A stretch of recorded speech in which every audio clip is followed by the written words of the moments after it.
Israel মাত্র ৯৪ লাখ মানুষের একটি রাষ্ট্র, কিন্তু সামরিক শক্তিতে বিশ্বের শীর্ষ ১০টি দেশের একটি।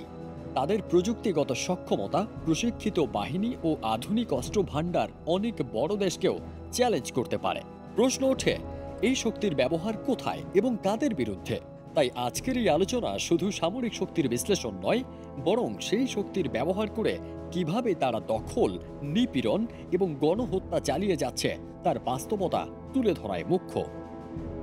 ইসরায়েল সামরিক বাহিনী, ইসরায়েল ডিফেন্স ফোর্স বা আইডিএফ, বিশ্বের অন্যতম প্রশিক্ষিত ও আধুনিক বাহিনী হিসেবে পরিচিত।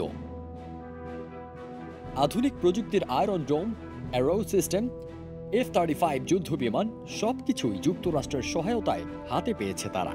কিন্তু এই সামরিক শক্তির মূল লক্ষ্য যেন একটাই, ফিলিস্তিনিদের প্রতি দমন পীড়ন চালিয়ে তাদের অস্তিত্ব ও স্বাধীনতার অধিকার ধ্বংস করা।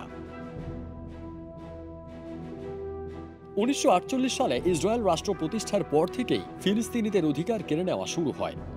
জমি দখল, ঘরবাড়ি গুঁড়িয়ে দেওয়া, জোর করে বসতি স্থাপন এবং প্রতিনিয়ত বোমা বর্ষণ, এই ঘটনাগুলো এখন আর বিচ্ছিন্ন নয়, বরং একটি রাষ্ট্রীয় কৌশলেরই অংশ। শুধু ২০২৩ সালের অক্টোবর থেকে শুরু করে কয়েক মাসের মধ্যেই গাজা উপত্যকায় হাজার হাজার নিরীহ নারী ও শিশুকে হত্যা করা হয়েছে। জাতিসংঘের মতে এই হত্যাকাণ্ডের মাত্রা এতটাই ভয়াবহ যে এটি কালেকটিভ পানিশমেন্ট হিসেবে গণ্য হয়, যা আন্তর্জাতিক মানবাধিকার আইন অনুযায়ী একটি যুদ্ধাপরাধ।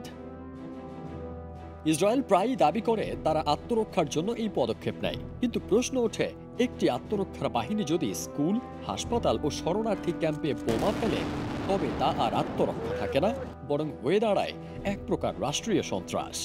বিশ্বের বহু মানবাধিকার সংস্থা যেমন amnesty international, human rights watch এবং ইউএন হিউম্যান রাইটস কাউন্সিল সবাই স্পষ্টভাবে বলেছে ইসরায়েল মানবাধিকার লঙ্ঘন করছে, যুদ্ধাপরাধে জড়িত এবং ফিলিস্তিনিদের ওপর দখলদারি শাসন চাপিয়ে দিয়েছে। তাদের শক্তিশালী সেনাবাহিনী যেমন প্রযুক্তিতে এগিয়ে, তেমনি মনুষ্যত্বে পিছিয়ে আছে। ইসরায়েল যখন ড্রোন দিয়ে সুনির্দিষ্টভাবে লক্ষ্যবস্তুতে আঘাত হানে, তখন প্রশ্ন ওঠে, শিশুদের কিভাবে তারা টার্গেট হিসেবে চিহ্নিত করে? প্রতি বছর গড়ে কয়েকশো ফিলিস্তিনি শিশু আটক হয়, বিচার ছাড়াই বছরের পর বছর জেল কাটে। তাদের মোসাদ কিংবা ইউনিট 8200 গোয়েন্দা সংস্থাগুলো যে পরিমাণ তথ্য সংগ্রহ করে, সেটি হয়তো প্রযুক্তির অগ্রগতি, কিন্তু যখন সেই তথ্য ব্যবহার হয় নিরপরাধ ফিলিস্তিনিদের উপর হামলার জন্য, তখন তা নিপীড়নের একটি হাতিয়ার হয়ে ওঠে। আন্তর্জাতিক অপরাধ আদালত আইসিসি ইসরায়েলের বিরুদ্ধে তদন্ত শুরু করেছে, যুদ্ধাপরাধ ও মানবতার বিরুদ্ধে অপরাধের জন্য। এমনকি জাতিসংঘের একাধিক প্রস্তাবেও স্পষ্ট বলা হয়েছে ইসরায়েলের কার্যক্রম আন্তর্জাতিক আইন লঙ্ঘন করছে।